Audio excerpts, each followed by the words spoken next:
ஆண்டவராகிய இயேசு கிறிஸ்துவின் நாமத்தில் உங்களுக்கு வாழ்த்துக்கள். எல்லாரும் எப்படி இருக்கீங்க? சுகமா இருக்கீங்களா? சந்தோஷமா இருக்கீங்களா?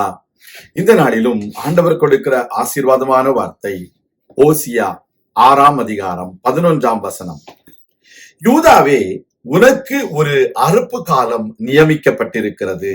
அருமையான தேவனுடைய பிள்ளைகளே, பயிரிடுகிறவன் விதைகளை விதைத்துக் கொண்டு முன்மாரிக்காகவும் பின்மாரிக்காகவும் நம்பிக்கையோடு தேவனை நம்பி காத்து கொண்டிருக்கிறார்.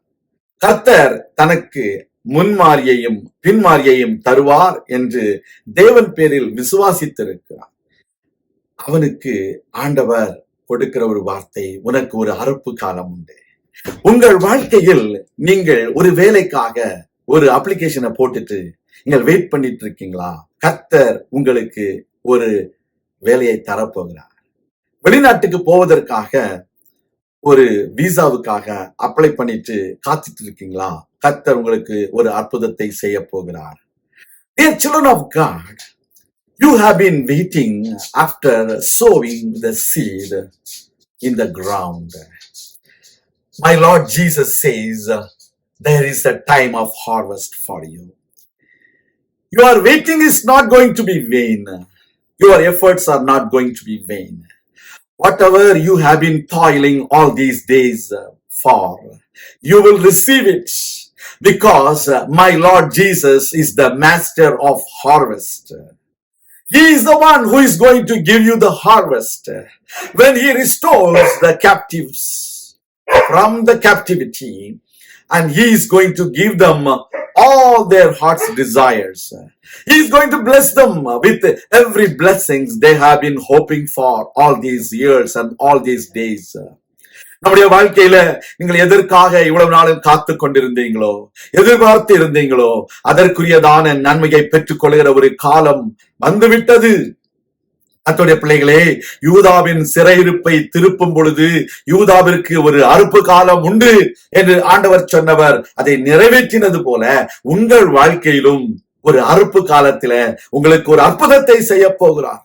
The same way he fulfilled the promise in the life of Judah, the people of Judah, he is going to fulfill all the promises in your life too. That is the time of harvest. Your tears are going to be wiped away. You are going to rejoice in the presence of God. கண்ணீரோடு விதைக்கிறவன் கம்பீரத்தோடு அறுப்பான் என்று வேதம் சொல்கிறது. உங்கள் வாழ்க்கையில இவ்வளவு நாளும் எவ்வளவு கண்ணீரோடு இருந்தீங்க, அந்த கண்ணீரை துடைக்கிறவர் அவர். உங்களுடைய கண்ணீரை துடைத்து உங்களை கம்பீர துணியினாலே நிரப்புகிறவர் அவர். நீங்கள் மறந்துவிடக் கூடாது. அவரை நம்புங்க, அவருக்காக காத்திருங்க. கட்டாயம் உங்களுக்கு ஒரு நல்ல காலம் உண்டு, அறுப்பு காலம் உண்டு, ஆசீர்வாதத்தின் காலம் உண்டு. பஞ்சகாலத்தில் ஈசாக்கு விதைத்தான். கர்த்தர் சொன்னபடி விதைத்தான். அதன்படியே ஆண்டவர் அவனுக்கு 100 மடங்கு ஆசீர்வாதத்தை கொடுத்தார். அதே போல கர்த்தருடைய வார்த்தையை நம்பி நன்மை செய்யுங்கள். கர்த்தர் தேசத்தின் பலனை நீங்கள் அனுபவிக்க உதவி செய்வார். நான் உங்களுக்காக ஜெபிக்கிறேன். எங்கள் அன்பின் ஆண்டவரே, உடைய பிள்ளைகளாகிய நாங்கள் நீர் சொல்லுகிற அந்த அறுப்பு காலத்தை நாங்கள் எதிர்நோக்கி இருக்கிறோம். Lord, we have been waiting for the time of harvest in our life. Lord, we believe that you are going to bless us with a greater harvest in the days to come. ஆத்துமாக்களை நாங்கள் கொள்ளை பொருளாக அறுவடை செய்ய எங்களுக்கு கிருபை தாரும். எங்கள் வாழ்க்கையில எங்கள் சபைகள் நிரம்பி வழிய கர்த்தாவே உதவி செய்தரணும். இயேசு கிறிஸ்துவின் நாமத்தில் ஜெபிக்கிறோம் எங்கள் நல்ல பிதாவே, ஆமேன். கர்த்தர் தாமே உங்களை ஆசீர்வதிப்பாராக. ஆமேன்.